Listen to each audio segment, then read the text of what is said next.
Well, hey there team, welcome back to the channel and welcome to my review of Half-Life 2. I know it's a bit out of season. I've been experimenting with this dipping back to games 10, 20 years removed. I'm kind of lining the dates up. So 20 years to the day Half-Life 2 came out. I'll also try and keep this video in line with the overviews, keep it shorter. So it's not an exhaustive review. It's just some idiot caveman that likes playing video games, has a microphone and an audience of other cavemen gathered around the fire. So, my fellow rock crushers, I played through Half-Life 2 this week, and I'm going to share my thoughts. It is probably worth mentioning. I got up this morning, ready to play some more. I was very excited. Where was I? I can't even remember where I was up to, but I've gotten through Ravenholm and Lost and along the coast, and I was probably at Nova Prospect, something like that. And wouldn't you know it, Valve decided, bugger it, we're going to patch the game and make it into a 20-year anniversary. So let's put that out the front. At the moment, Half-Life 2 has undergone a soft re-release. They've updated some lighting, some bugs, that sort of stuff. I never really noticed any of it. But the main takeaways are, it's free to play, free to claim, free to keep.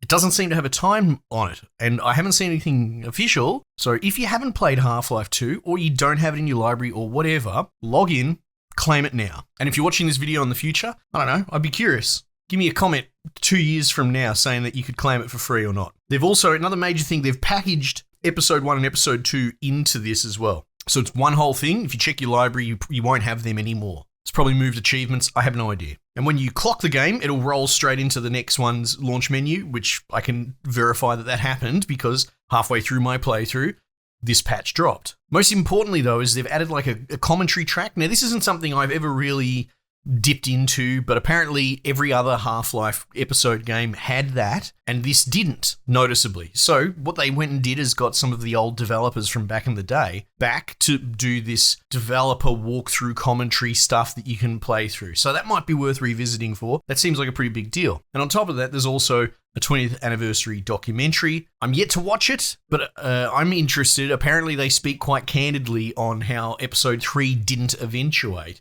You know, maybe there's even some prototyping footage in there. I'm curious. Check it out yourself. Anyway, so a little bit of, unusual business there. But there's never been a better time to go back to Half-Life 2. Okay, so what do I think? Well, I'm biased as buggery. I love Half-Life 1. It was very formative for me. Half-Life 2 I've played multiple times over the years. And my God, does it hold up incredibly still. I knocked it over in about 9 hours. I wasn't rushing, but I know my way through it. I know a lot of the puzzles. I'm still rusty and I got stuck a little bit sometimes. And there's points where you're traveling overland along the coastline. Again, I'll dance around spoilers, statute of limitations notwithstanding. I'm more interested in, exciting fellow cavemen that haven't played this, maybe the younger cavemen, the cave boys, and getting them interested in great games that sort of shaped the landscape of gaming today. So I'm not going to spoil it. But anyway, there's a coast section where you're driving overland from point A to point B, and you can sort of stop off at a lot of side buildings to pick up supplies, and they're little vignettes, but I wouldn't call them side quests or necessary. So I guess I didn't stop at every single one of those. So you could probably get a dozen hours out of this, especially first go, or if you're rusty. Okay, so let's dot point. I don't take dot points. I've got dot points in my brain, but this is all off the cuff, unscripted, and I don't want to drone on because then I start being overly critical and I don't like it when I'm editing it. I'd rather just keep this loose and bogan-like. So, straight out of the gate, sound. Sound jumps out the screen, out my earphones, into my head. Well, that's how sound works, Scarlett. But more than anything, more than games being made today, the sound in this is outrageously good. I don't know what to tell you or call it because it's across the scale, it's across the entire field of everything. From the actual, Foley sound effects of guns really feeling thudding and visceral. Visceral's my word. That's the word that's been floating around this whole playthrough for me. This whole game feels visceral, but I don't want to jump ahead. Stay with sound. Even when you pick up a pistol and you don't have any other weapons, this thing is a cannon at that moment. It's the most powerful thing you've ever seen, and it sounds like it hits them like a truck. The sound is just so clunky, and it's delicious. But all the voice actors, I don't know how to describe it, but they have a certain melody to their voice. Even the supporting dudes, hey doc, you hear ad infinitum. They've obviously reused the same actors, whatever. But everyone is just at a higher quality, I'm going to say it, even the supporting cast, than what you see in a lot of AAA voice acting these days. And I don't know how that is sort of a lost art or whatever. It could have to do with how they booth recorded this crap 20 years ago. I have no idea. Maybe they've touched and tweaked it over the years. But it's actually wild. Mix this in with the sort of audio soundscape of reverb or false reverb. Again, this is, as much as I am a bit of an audiophile, I enjoy the mystery of it. I don't really know much about it. But even when you step out into the city and everything's echoing and directionally as well. So you feel like there's a resonating, even when Breen's talking over the loudspeaker and the sounds are sort of echoing and bouncing around. And it's a magic because it was kind of foreign to my ears as someone who plays almost every modern release at least a little bit, hearing this kind of layered sound fidelity. So striking. Even like guns, when you're firing them out in the open, like along the coast and all that, especially the big, heavy combine assault rifle, there's an echo to the shots being fired. And I'm not sure the last time I heard something like that. Anyway, make audio great again. And look, on top of that as well, there's all these significant lines and just creative stuff. Think about the flatline sound when you kill enemy troops and the radio chatter reporting in the trooper down, and just all the alarms and klaxons and blares. And there's so much audio that was laid down here that has become kind of a cornerstone of gaming culture. Anyway, obviously, I'm pretty hung up on that. I will say, bathtub curve it a bit. Dare I speak negative of Half-Life 2? Same goes for Half-Life 1. I've never loved the soundtracks. Very grungy 90s, almost generic a lot of the time. Think the old DVD ads, you wouldn't download a car. It sounds like the worst tracks from like a Matrix movie. But much like a Matrix movie, there are some absolute bangers on the other side of it as well. For example, Triage at Dawn, look it up. I don't really chuck all these tracks in when I do a review, but that one's an absolute slapper. There's a couple of other ones, some of the ambient music, but I would say it's 50-50, and I've always felt that way. Even though this is one of my favorite games of all time, I don't want to necessarily say that the music is weak. I just don't think it's as standout, memorable in most cases. But I did mention Visceral, and that is the word to describe this game. I did have a little bit of a think about it because we looked at Halo 2. Would you believe this came at the same year as that as well? It's wild. But as much as they're both brilliant games, they actually sit on opposite ends of a scale. And I don't really have a great working theory, but if I were to call Halo 2 more cinematic, I would call Half-Life 2 the other end, anti-cinema, something like that. And my thought is, and the Halo 2 sensibilities, they didn't lay it out, but they did it really well for this year, for 2004, and they're carried through to everything AAA, all of the, Sony single-player stuff. They all do the same thing, which is where they're kind of aping movies into a video game. Very much, here's a cutscene that we curated and the camera angle that you have to sit here and watch with your eyes pinned open, Clockwork Orange style. I mean, I'm being a bit facetious, but you know what I mean. Cutscenes to convey bombastic Fast and the Furious level explosions and cinema and music and swelling and all that. And it's wonderful. It's great. But this does the other end of it. This is sort of proto-emergent gameplay.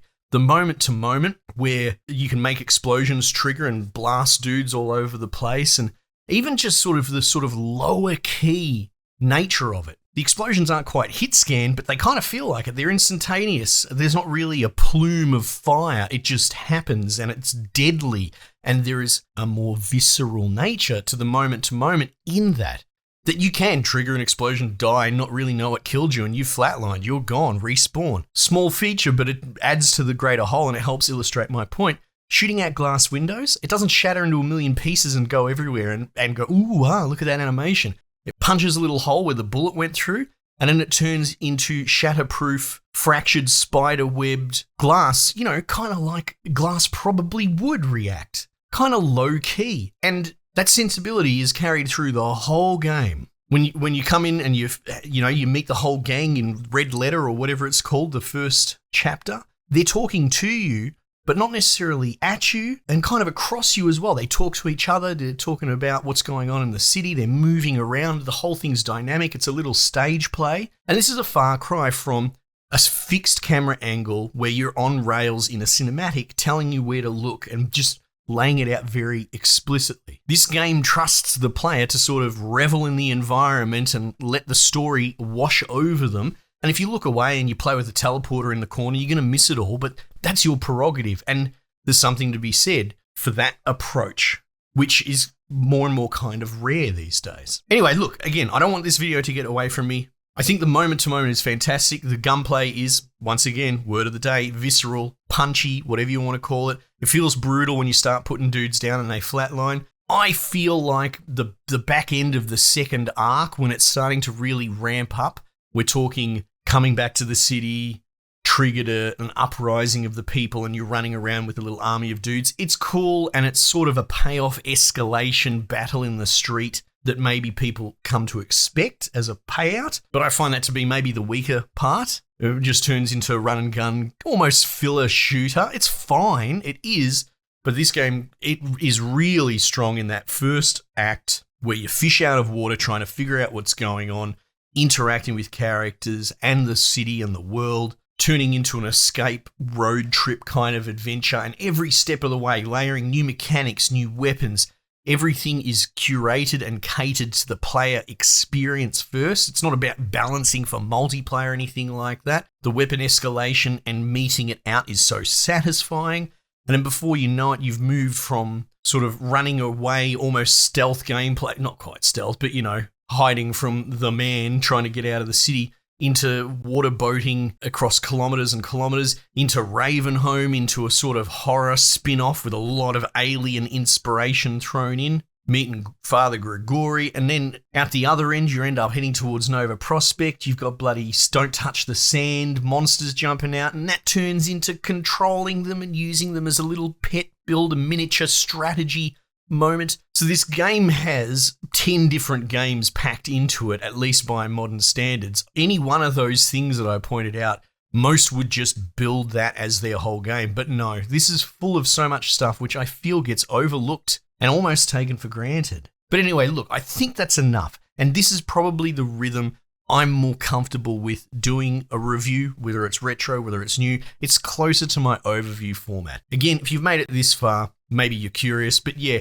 when I sit here and I go, let's give, I spent a dozen hours on a game, so I might as well take my time talking about it. No, it starts to lose what I enjoy about doing this, which is the more organic, eclectic, caveman approach to, hey guys, I played a game and I'm going to share my thoughts for a few minutes. I want to keep it casual, and I feel like the more critical and the more that I go down the rabbit hole pulling a game apart, the more I turn into that which I hate, which is video game essayists that huff their own farts and take themselves seriously. So yeah, feedback welcome, obviously, but I just prefer it this way. Anyway, play it, pick it up, check it out, look back into it. Absolute banger, game of a lifetime, there's no question. Don't want to waffle, we'll put a pin in it there. Team, I might just leave it there for the time being, and I'll catch you guys on the next one.